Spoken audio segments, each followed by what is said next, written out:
Haïti et les États-Unis restent, bien entendu, des alliés proches, des voisins proches et des amis proches. Douglas a aussi décrit Haïti ainsi. Aucune autre terre n'a d'eau plus pure, du sol plus riche ou les climats plus heureusement diversifiés. Elle a toutes les conditions naturelles essentielles pour devenir un pays noble, prospère et heureux.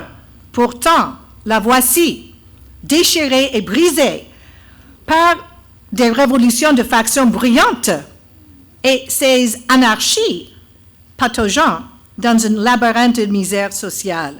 Tant que cet esprit de turbulence prévaudra, son indépendance bien gagnée sera menacée. Le bras de son industrie sera paralysé. Son esprit d'entreprise languira. Les opportunités nationales seront négligées. Les moyens d'améliorer l'éducation seront limités. Ce sont des mots de Frederick Douglass des années 1800 et quelques. Ses espoirs seront flétris. Ses espoirs seront flétris. Fin de citation. Ainsi, dans ce passage, nous entendons Douglas exprimer son angoisse face aux turbulences, donc à l'instabilité en Haïti au 19e siècle.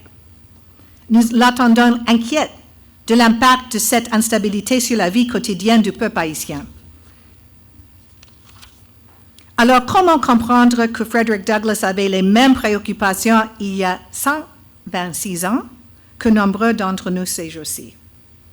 L'instabilité, l'insécurité, la turbulence et leur impact sur l'éducation, sur l'économie, sont des préoccupations que nous partageons tous aujourd'hui.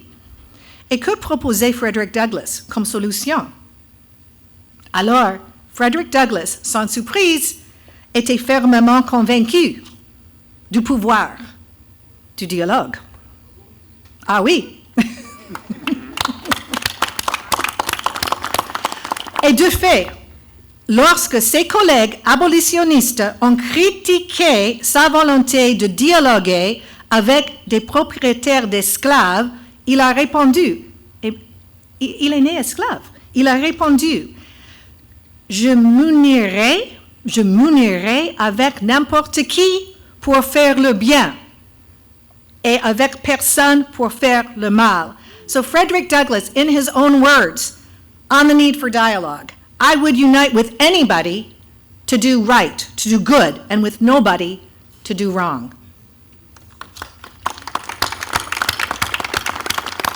C'est-à-dire, mes chers amis, il était prêt à s'asseoir autour de la table avec n'importe qui et à dialoguer pour préserver le bien commun. Ceci est un message que nous est lancé par l'éminent Frederick Douglass, la nécessité d'engager dans un dialogue afin de préserver le bien commun, to preserve the common good. Alors, Frederick Douglass, défenseur de la liberté, promoteur du dialogue, de l'égalité et de la justice sociale et bien sûr grand ami d'Haïti.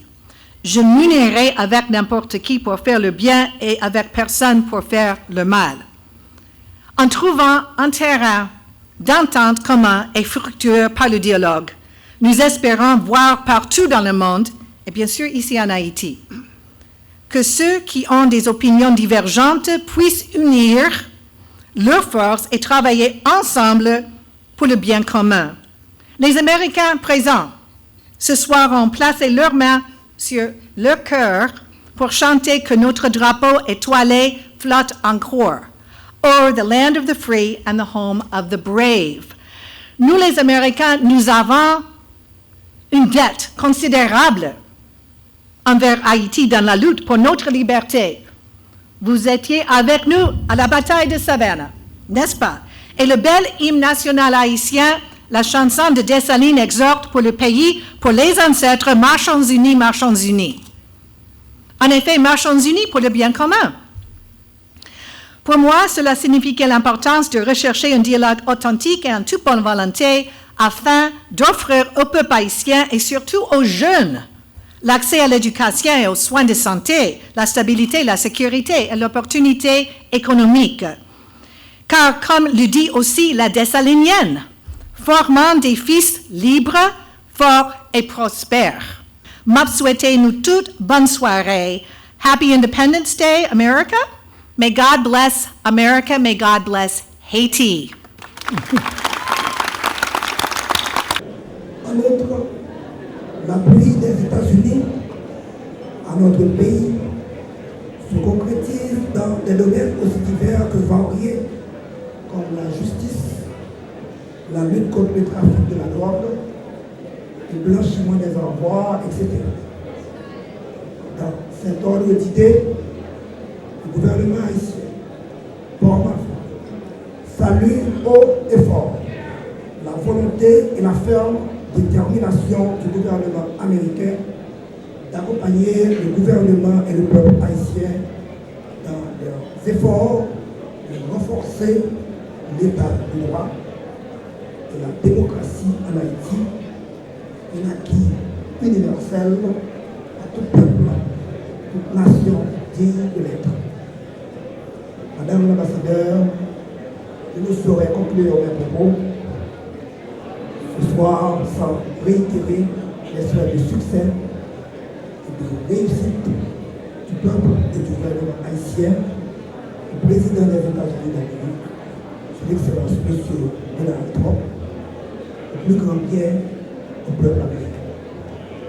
Maintenant, chers diplomates, invités d'honneur, j'invite tout un chacun, s'il y a d'accord avec le faire, à la pérennité et à l'amitié haïtienne-américaine.